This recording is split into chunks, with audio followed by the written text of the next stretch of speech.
Praise the lord. దేవుని బిడ్డలారా, ఉదయకాల సమయంలో లేచి ప్రార్థించారా? దేవుని వాక్యం చదివారా? ఒకవేళ నువ్వు దేవుని వాక్యం చదివి ప్రార్థించంటే దేవునికి స్తోత్రం.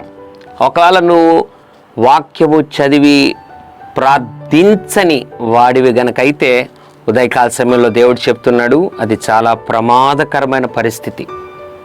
దేనికి మనం ప్రాధాన్యత ఇచ్చినా ఇవ్వకపోయినా ప్రభు సన్నిధికి ప్రాధాన్యతనివ్వాలి.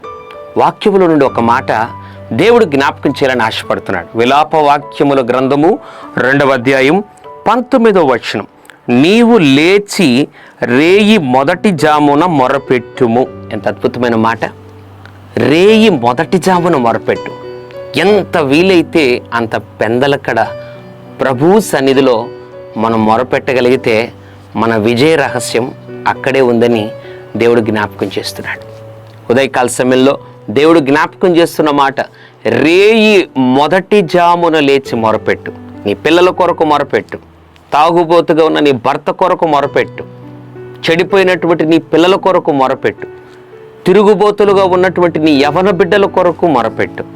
రేయి మొదటి జామున లేచి మొరపెట్టే అనుభవం మాకు దయచేయి ప్రభు అని ప్రార్థించగలిగితే, ఒకవేళ శరీర బలహీనతలను బట్టి ఒకవేళ ఇది వరకు మనము లేయని వారమైనా దేవుడు ఆ బలమునిచ్చి రేయి మొదటి జామున మొరపెట్టే కృపను దయచేసి తద్వారా ఘన విజయములు నీ కుటుంబములో, నీ బిడ్డల జీవితంలో, వ్యాపారంలో, పరిచర్యలో ఆయన దయచేస్తాడు.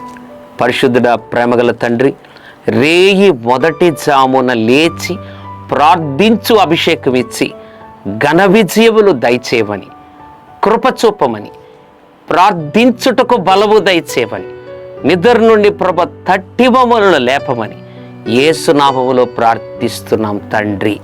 ఆమెన్. God bless you.